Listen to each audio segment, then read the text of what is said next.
Bercy, depuis 2 ans, Dominique Strauss-Kahn a été contraint à la discrétion. En novembre 1999, il avait dû quitter Bercy, un territoire politique qu'il reconquiert peu à peu. En avril dernier, il a été réélu député PS du Val d'Oise et il s'est aussi peu à peu réconcilié avec la plupart des éléphants du PS qu'il avait un peu vite condamnés. Roselyne Fèvre. C'était le temps de la splendeur où le ministre de l'économie contemplait sa propre grandeur. C'était le temps où il était puissant, le temps où il était cajolé par Lionel Jospin, le temps où le maître de Bercy imprimait sa marque sur l'économie française et son influence sur Jospin. Mais si Dominique Strauss-Kahn n'avait pas été ministre, il aurait pu être une multitude de choses. Car DSK, dit-on, est un surdoué. Il fut ministre, professeur d'économie, avocat d'affaires, un bosseur qui ne s'est jamais départi de son style, celui d'un dilettante brillant. Pendant 2 ans et demi, Dominique Strauss-Kahn est un des piliers du gouvernement Jospin dont il théorise la méthode. Les Français, me semble-t-il, veulent qu'on leur explique, qu'on leur dise pourquoi, qu'on leur dise clairement ce qu'on fait, puis qu'ensuite on aille au bout de ce qu'on a dit sans tourner autour du pot. C'est la méthode que Lionel Jospin met en œuvre et j'ai l'impression qu'elle réussit assez bien. Mais il y a 2 ans, l'affaire de l'AMNEF vient écorner le tableau. DSK est mise en examen. La justice s'interroge sur les 600 000 francs d'honoraires versés par la mutuelle à l'époque où il était avocat.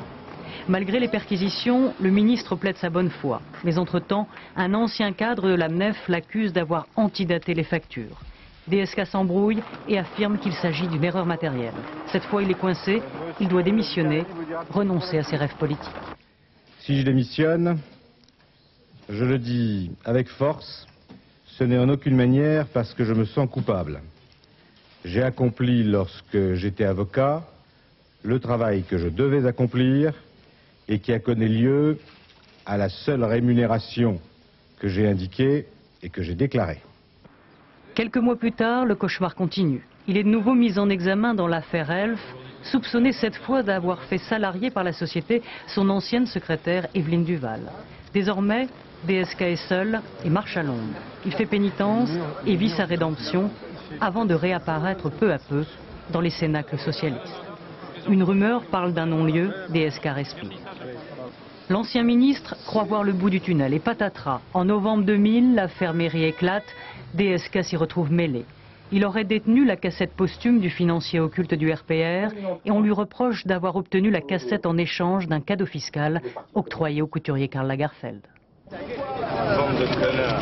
Excédé, fatigué, DSK laisse passer le temps, sans faire parler de lui. Puis en avril 2001, il remet les compteurs à zéro, il se fait réélire simple député du Val d'Oise. Ce n'est plus le temps de la splendeur, mais le temps de la reconquête. Le gouvernement